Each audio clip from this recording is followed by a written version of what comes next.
So I'm brushing my teeth this morning, and I stop in my tracks when I hear this wailing coming from out in the living room. So I go out to see my 3.5-year-old losing his mind because he cannot find his stuffed snake. Well, not that all 3-year-olds are rational. Mine certainly is not all the time. But after we took a moment and took a breath, we had this realization that sometimes we overreact in the moment to these little things that set us off. And so we found the snake after we practiced how to ask for help and not whine. But then we also had a conversation about what we can do better next time and how we can move beyond some of these really upsetting moments. And maybe your upsetting moments are fewer and far between than my 3-year-old's, and maybe are of bigger magnitude, but I think the same can apply. Fair. Welcome to Diary of a Worthy Pursuit, where we talk about how to get what you truly want in life and in business. So this is how to feel great at any moment. The 3-year-old, all you knew was a stuffed snake. Right? I mean, he felt great as soon as we found him. It's amazing how, when you're that age, you can just flip a switch. Yeah. Oh my gosh. Yeah. And my kid, you give him food. Yeah. It's just like, comfort immediately. Oh my gosh. Yeah. He gets angry. Something. I mean, I can relate to that. Yeah. But I think we all find ourselves in these moments where, as a business owner, as someone who's considering starting a business, you can find yourself going down a spiral quickly. Oh yeah. You know, something doesn't go your way. A client you thought would sign didn't, or maybe backed out, or maybe you've got to pay some bills that you didn't expect. Right. There's just payroll. Right. And I think we all kind of get in this zone of worry. We're just humans, and this is what happens, right? So I think that being able to flip the script and turn it around from this dreary point of view to really trying to enjoy your experience is an extremely valuable tool. Interesting. You know, it's funny. You mentioned the word worry, and I go to anger. Oh, interesting. So, and there's times where I have to give myself permission, like you got 30 seconds to be angry, and then you got to fix this. It's one of those things where you have to consciously, and you're like, but I'm really enjoying the anger. I agree. That's healthy. You got to get it out sometimes. But it is interesting that you go to anger and I go to worry, because I guess mine is, maybe it's a personality thing as a mom, but I end up worrying about certain things. When I was sharing earlier, a girlfriend of mine said that I need to think in probability, not possibility, but that doesn't mean I still don't worry. All right. You know, you wear your heart on your sleeve and they're walking around in the world, and so you're just always worried. But I think that I have been reminded time and time again that there are a lot of things that are out of my control, and it's all about how I respond to those things. And so that's a lot about what we're going to talk about today. Yeah, it's not the facts, it's your reaction to the facts. Absolutely. Right? Interesting. Well, one, I think, is something that I've been teaching my kid, working on it more and more every day, which I get the impression he's getting for the most part, is that your feelings are a choice, like a conscious choice. If you don't make the conscious choice, your subconscious will just tell you what you're going to feel, and you'll think like, you made me feel mad, or you made me worry, or you or the world did something else. And you're just like, well, actually, that was a choice. Right.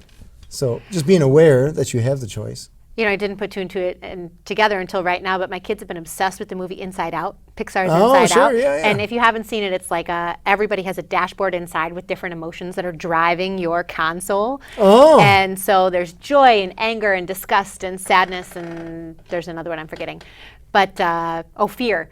And so each of them can come to the console based on what they're seeing happening to their human. Oh. But I think it just reinforces that idea of it is a choice. You get to choose what you put out there, right? But it's, to your point, it's conscious. You have to be self-aware enough to realize how you want to react. And then you can change that, but only in being aware enough can you change it. Right.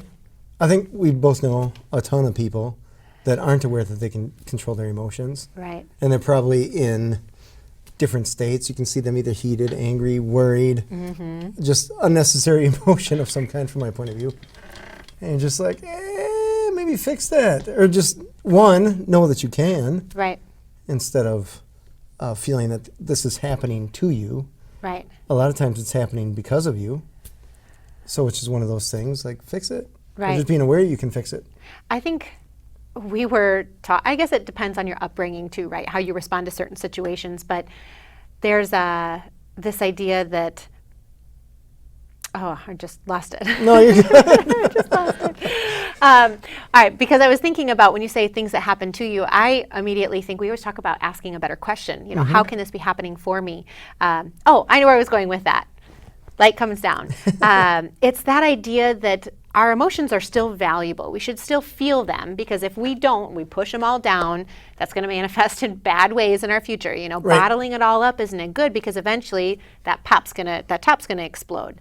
But how can we do a better job of projecting an aura of calm, or reacting in the situation in a way we can still feel our emotions and we can still process them, but maybe not in the public eye, in a certain situation, like my Just 3-year-old keep them- blowing up, right? Keep that bottled up where it belongs. Right. That's funny. But on the flip side of this, I also think that this is something that applies to relationships, right? Friendships, or maybe your relationship with your significant other. Happiness is a choice. Totally. It's something that you work toward. You know, you don't just wake up in the morning and expect to be happy, but you can make choices every day to make sure that you're headed in that direction, so you can have that feeling. And I understand that I see the world through a certain lens, and others might say, well, the world isn't a happy place.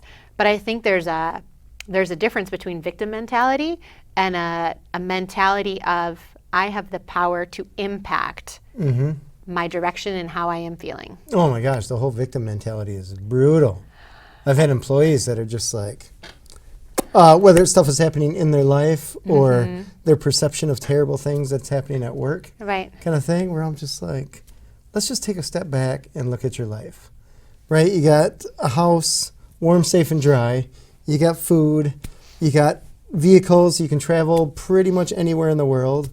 You got money. You got the financial means to do, I mean, not limitless, but pretty much anything that you want to do, right? Yeah. To a point. There's so many things that you have, that you've been given just from being born, when, and where you are, that anybody, or a huge percentage of the world, if they had half of what you have, would be like, I made it. Yeah. I'm the king of the world.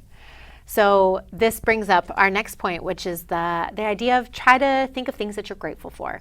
So there's a huge advantage in gratitude, and there's been a lot of research that shows that you can't continue to ruminate and go down a hole when you're thinking about things that you're grateful for, because your brain can only think one thought at a time. Yeah. And you shouldn't believe every thought that comes through your brain. That's a whole other conversation. But Be in trouble. if you're spiraling, it helps to just take a minute and stop and think about what you're grateful for. So I have a car that could drive me to work today. My family is healthy. We have a roof over our heads. We have food that's accessible that we don't have to worry about putting on the table, or whatever that is for you. But trying to list 3 to 5 things that you're grateful for can really shift your perspective and bring you to at least a more centered place, even if it doesn't fix your problem. And understanding the value of what you already have. Yeah. Because a lot of times people, I think, get stuck in a rut, and they think, oh my gosh, how am I ever going to make it out of this, right? Without taking into consideration all that they have. Well, and especially as we chase things. So entrepreneurs tend to be people who go, go, go. We always are like trying to strive for the next thing. Right? Grow or die. Right, exactly. But that idea that every once in a while we need to sit and appreciate what we have accomplished. I think we're not all great at, we're always, I've talked about this a lot, but we're always good at measuring the gap between where we are and where we want to go, but we never look in the rearview mirror to say, hey, but look how far I've actually come. Like in the past 6 months, I've done all these things that moved me to this place. didn't know I you would could do not be that. here now. All right. Fair, right? Cars have rearview mirrors. Yeah, that's right. Something's back there. I just passed it. Yeah, right? That is interesting. I guess it's interesting because I have a hard time relaxing, and I think doing something like that would help. It's one of those, because you're constantly striving, and I'm constantly trying to bring other people with me, like, come on, let's go conquer the world kind of thing.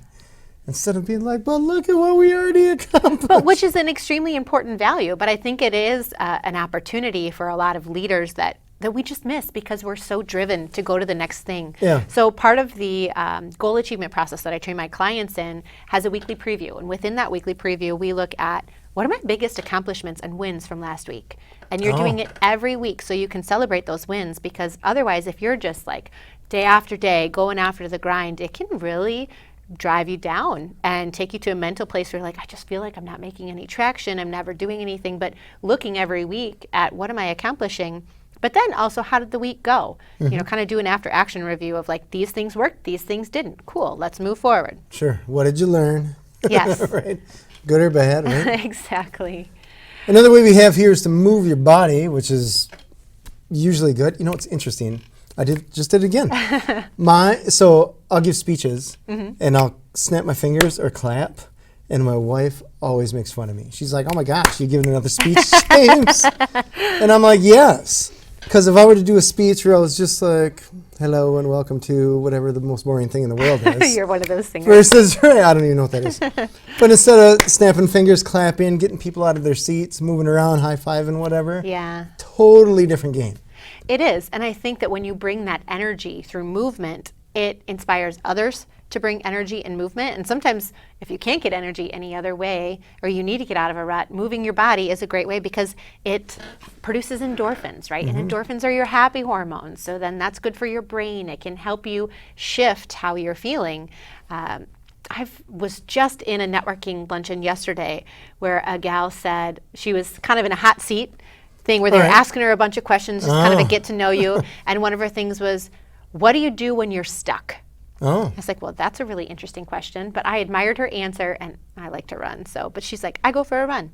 All right. I clear my head, I get out there, I think about something else, I don't stare at a screen, and the movement of my body and changing scenery really helps. Oh, interesting. Yeah.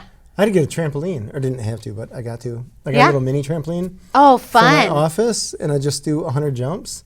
And it's interesting, just 100 jumps. You're like, yeah, let's take on the world kind of thing. I love that. It's kind of fun, doesn't take up much space. Let's talk about mini trampolines later. I'm Yeah, totally right. into that. I'm here for that. So it's funny, though, talking about the movement, I always think of a wedding. If you're on the dance floor in a wedding, you look around at the crowd that's not on the dance floor and think just average of their feelings and average of the feelings of the people on the dance floor. Even though like I'm a terrible dancer, I still love being on the dance floor because you're with the happy people, the people that are having fun, the partiers. The people who are moving. Yeah. Yeah. And the other people just look like we got one foot in the grave. Might as well be at a funeral kind of They're thing. waiting for the person who's so happy to say that they're ready to go home. Yeah, even when it's a chicken dance or something stupid like that, Right. where you're just like, oh my gosh, can you believe that they're playing the chicken dance? Or, just hokey pokey, whatever, those typical wedding songs. The Cupid Shuffle, You're right. all the things. Right. Our generation has changed weddings forever. Yeah, right. That's your generation. Yeah. Well, tied to this, though, is that idea that you can also get outside. So there's a lot of research that will show that just getting some sunshine, or even if it's not sunny that day, fresh air can be a huge mood changer and booster. One, again, because changing your scenery is a huge help. You're not staring at a computer. We all can go cross-eyed if we stare at a computer 10 hours a day. Right. But also just changing your scenery and letting your brain take a break and get some white space is a really good opportunity to let go and release. And I also think it puts things in perspective. You know, when I think about like, hey, what did that caterpillar have to do to become that butterfly? It's like, sure. well, they have probably gone through some stuff, and I'm worried about like responding to that email I just got. You know? I think, what's interesting, going out in nature, I was just at Devil's Lake, and they have some stairs that are kind of paved, concreted in, that were still rock. And I was thinking, who is the person that had to bring this stuff up here? Right. Like thousands of feet up in the air, maybe hundreds, I don't know, whatever, it's Wisconsin, it's tall-ish. But I mean, to bring pavement or concrete up there, Right. oh my gosh.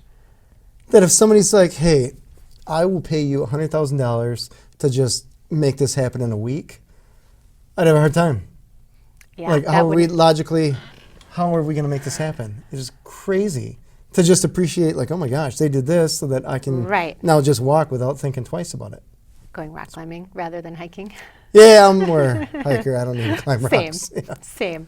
But I think that this helps in so many different ways. Like on the weekends, I love getting my kids outside because it works for them too. You know, they love watching YouTube videos. I've talked about their love for snakes, but we watch YouTube videos about snakes. I'm like, okay, we need a break. We need to also break this cycle of whatever we're doing. So let's get outside. Let's take a break. And it doesn't have to be you go for a walk, right? You can just take off your shoes and go stand in the grass, or go sit, or go throw the ball for your dog, you know, or stand out on the back deck and take in some sunshine, whatever it is, because it's the air and the act of breaking a cycle, I think, that makes the most difference. Yeah, this is the best time of year. I love when you just sit outside. I was just reading a book on the deck last night. Yeah. I'm like, oh. Right. Shy of the sound of lawnmowers everywhere. It's right. still pretty relaxing. That sounds amazing. Yeah. All right, so another way to break yourself out of a cycle if you find yourself is to adjust your self-talk. This is all the head trash we got, right? Yeah. And I think the questions that we ask ourselves in those moments are extremely important. So if I'm stuck and I'm spiraling in my worry of, oh my gosh, what could happen? I'm not a good enough mom. How could I let them do these sorts of things, right? It's all negative. Sure. Why is this happening to me? Right. Totally. It's essentially saying, why is this happening to me? But it's, first of all, being able to stop and recognize that that's the track, right? Because so many of us just get caught up in the moment that we can't pause to realize that's what's happening. And that's a realization in and of itself. But then changing the track is a huge game changer. So today my examples are parenting, probably because of my kid this morning. But one step snake in the whole world. And it ripples my whole day. But I think this is, you know, in kids especially, it's that idea that when I'm parenting them, I'm reacting usually. You know, like if something happens, maybe I get triggered because I think that they should be acting a certain way. But when I can stop and pause and say, they're 3. Like, they're just going to react. This has nothing to do with me. Let's just get through this, and we'll figure it out on the other side and maybe give them some other tools. I can be a better parent. But if I would have gone off the deep end with my kid and started yelling at him of, why are you yelling? We would have had a terrible day. Right. And then what does that teach the kid? Right. Then they're going down that hole, right? You just save them years of therapy. Oh, I don't know. They'll go to therapy for something else. That's funny. Yeah, what else? The self-talk, I feel like people can change that so that they can put themselves in a position by asking better questions. We had the whole podcast on the better questions. Yeah. That it just changes your whole outlook when you ask the questions that presuppose something positive to get yourself out of that funk. Right. Or we've also talked about asking yourself why 7 times. Oh, yeah. Right? So it's that idea of, why is him screaming making me upset? Okay. Now, interesting. I like that. Well, because it's raising my blood pressure. Well, why is it raising your blood pressure? Well, it took me out of my schedule and I have to get out of the house by a certain time. Well, why? You know, and doing your 7 steps and then realizing like, well, why did you have to get out of the house? Because I had to be somewhere. Why? Because I'm trying to grow a business. Why? Well, because I want to support my family. Oh, family. Okay, cool. I can be present here now. I don't have to worry about that thing. Sure. But sometimes it takes some steps to get there. Interesting. How does that story go with the guy who visits some far-off village, and the far-off village guy is fishing? Okay. And the guy says, oh my gosh, there's all these fish here. We should start a business. And the guy's like, okay, what would we do? Well, we'll bring in a bunch of boats. We'll bring in a bunch of employees. And then we'll have those employees fish. And then we'll package those fish. We'll distribute them overseas to all these other countries. We'll sell them. And then we'll get the business growing and really profitable. And the guy's like, and then what? Well, then we'll finally have the money and time so that we can fish. And it's like, we're doing that right now. We already have the success that we're looking for. Yeah. So it's interesting anecdote story. It is interesting, but it brings up that point of like, what's the ultimate goal here, right? So if you're spiraling, you got to come back to what are your values? Why do you do what you do? And try to pull yourself out of it with that lens. Another thing that I have to do that I find feeling great in the moment is when I'm driving, I get frustrated and I have to constantly like reel in. What's the goal? Little road rage, James. I used to. Yeah. Yeah, I used to be frustratingly rude if someone would cut me off or something like that. So what do you think changed? It was kind of like what one was understanding that no good can come from this. Right? The more rage-filled that I get, you're just going to feed onto another person's rage. Because it was usually, I would consider it counter rage. I was never the initiator, right? It all started when he hit me You back. never initiated. No, I just want to go. Right. Like, I have my rules, right? And everybody has their rules. Right. This goes for roads in life. One is that you use your turn signals, you pass on the left, whatever. Right. Like, these are just the rules. Don't hold up the left lane, Yeah. right? Pass and move over kind of thing. And I feel like when people break those rules, you're like, oh, that's frustrating. But eventually, on a 10-hour drive or something like that, by the end, you're like, all the world needs to die. Right? Or you just realize that maybe I got to drive at 4 in the morning when most of the world is asleep. Yeah, or that. And that's all the- easy. except all the truck drivers. Yeah, but they're cool. Yeah. I mean, for the most part, they're cool. They got their job to do, and Right. yeah, move on. The last one, interesting. You got to tell me about this one. Phoning a friend. Yeah, so I think this is helpful for me sometimes when I just get so stuck, and some of these other strategies that we've shared with you haven't worked. So I've tried to go for a walk. I'm still ruminating in this thing that's got me upset. Or I've tried the gratitude thing and I came right back to whatever's making me mad or worried. So for me, my phone a friend is, I'll call my best friend or I'll shoot, we use a video messaging app called Marco Polo, but whatever, we shoot each other messages and I just need to vent. All right. And so sometimes it's about the venting and just to your point, getting it off your chest, expressing that emotion and then moving on, right? Like we have you get 2 minutes All right. to rage or to vent and do whatever, and then you need to shut it off and move on. So when you say we, who do you mean? Well, I have my best friend who lives in Tennessee, and then my sister is usually, those are my two people who I end up venting All to. right. Unless it's family related, and then I'll vent to my husband because he's got the best perspective. But what's Like interesting... venting about your sister? Maybe, yeah. No, of course not. Kids. Oh, gotcha. Okay. The guy who came to fill the LP tank, whatever it is. Oh, wow. Okay. So anyway, but what's helpful here, I think, is that sometimes we don't, depending on who you are, you don't want someone to fix your situation. You just want to be heard. Oh. So I find there's this, gotta back up, antidote. There's this really good YouTube video. If you search it, it's called It's Not About the Nail.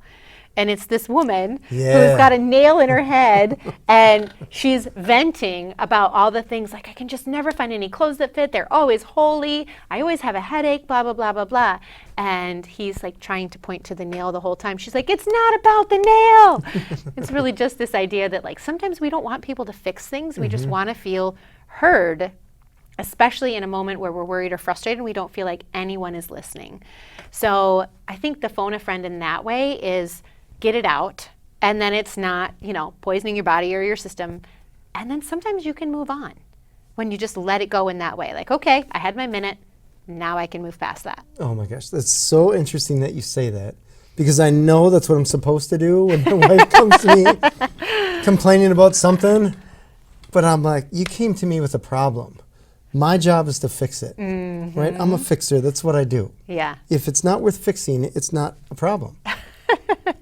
I'm like, that's the whole nail thing. It is. I It's not know about the that nail, video. James. It's not about the I'm nail. like, so there are times when I'm just like, shut up, James, and listen, right? Just listen. Even daydream, don't even necessarily listen, right? Just don't say a thing, and it goes really well. But I Listen to hate that it. self-talk. I hate it. I hate it. I hate it so much. I just want to be like, look, let's just whiteboard this out. We can solve this problem. Yeah. And she'll be like, no, no, no. And then she'll get mad at me. I'm like, come on. But, if you listen and it goes really well, then it's about her moving out of that moment, right? Right. Moving out of whatever spiral, anger, worry, whatever negative emotion she's feeling. Yeah. And I hate to stereotype. My history teacher used to say, that's a sweeping generalization. But typically, for women, it's we just want you to listen. And Yeah. for men, they're like trying to solve a problem. That's what we do. Yeah. That's what we do. Women have problems, men fix them. That's just, And they don't have any problems of their own. we sweep them under the rug where they belong, right? No, or we just ignore them, I suppose. I don't know. I can't imagine one of my buddies I take that back. We were just talking about the last episode. So I suppose if something gets extreme enough, we'll talk to someone. But I think at that point, as I'm thinking this out, we want a solution. We don't want to just say a problem, just be like, there it is, I'm better now. Yeah. We want, no, give me some advice. Hook me up. So I personally have a hard time when somebody says, here's a problem, and they don't want, not necessarily my advice, but just help having a conversation, talking it out. It's a weird dynamic. Well, and somebody taught me this once, and I can't remember who it was, but they said, are you looking for me to listen or are you looking to brainstorm? And when you ask that in advance, then you're figuring out, what do you want? Should I just shut up? All right. Sit here? Or are we just like, are we listen. working this, right? Like, oh, go get my whiteboard. Are we working this? And Yeah. I think it's a good way, but you don't always recognize in the moment that you should be asking that question so you understand what they need from you. Yeah. It's interesting, I suppose, because the business that I'm in, you're constantly dealing with problems. Right. And I can't be just like, you just want me to listen. You're constantly solving those problems, constant. So it's very tough to just flip a switch and be like, when I get home, I just got to listen. Right. Like, no, I'm a fixer, man, fixing all day long. So I used to do all my one-on-ones when I had a team. I would do them all in one day. Oh, wow. And I thought I was mega batching, right? I was being my efficient in my gosh, schedule, but brain had to be putty. the emotional toll of doing that, right? Because some of that is about accountability, but it's also about hearing other people's excuses for why they haven't done what they do. And one of my values is extreme ownership. So for me, it's really important to be like, hey, own your thing. Do what you say you're going to do. Just have some integrity. And if you run into some hurdles, cool. I'll help you solve that problem. Yeah. But part of it I found, especially with a younger team, was that I was doing a lot of this listening. Because I don't expect that people can't bring their whole selves to work or that you're going to shut off your personal life when you show up at work. But there was a lot of that coming through. And so I did a lot of listening. My old colleague used to have a couch in the office that I took over, and he's like, oh yeah, that's a therapy couch because everyone will sit here and they'll say the thing. But it was true because sometimes I think they just needed to be heard to get out of their spiral and then move on. All right. Didn't always work. Then they were in their better mood and could move on with their life? I like to think that. Go But be productive. sometimes time will tell, right? Sure. Sometimes you have to see what works for different people. So if you're one of those people who likes to be heard and doesn't want a solution, maybe that's how you should lead that situation. Like, I don't need a solution. I'm just here to vent. Call the right friend then. Or call the right friend. Phone the right friend. Yes, exactly. Yeah, don't call me if you don't want a solution. If you want to brainstorm, James is your guy. Right? I'll hook you up. Yeah. Man, I love that. I love when people come to me with challenges or issues and they want to solve it. Because I feel my big thing is growth. And I feel like if you have a problem that you're not interested in fixing, then that's nowhere near growth. Right. That's stagnation. Oh, that's interesting because I see what you're saying, but I also look at it from a different lens because a lot of the work that I do is helping people try to get to the bottom of whatever pent-up emotion they haven't processed. And so this idea that hanging on to these emotions isn't doing anything for me, I think still expressing the emotion is a good use of time. All right. But then it's the act of moving past that emotion to now what am I going to do with this? All right. Right? And I think that's the line of the victim mentality, right? So yes, I have this emotion. Yes, I'm expressing it. But now I have the power and agency to do something about how I feel about what happened to me is the difference. But I love the problem solver piece of it because you're absolutely right. You have to do something so you're not stuck. And that's what we've been providing here, just a bunch of different opportunities that you can use so you can get out of whatever spiral you're in to try to help yourself feel better and hopefully move you forward. Definitely move you forward. That's where we want to be, right? This has been Diary of a Worthy Pursuit. Where we share how to get what you truly want in life and in business. Yeah, that just feels great to listen to this. We're gonna listen back now when we have a bad day, right? See Have a ya. good one.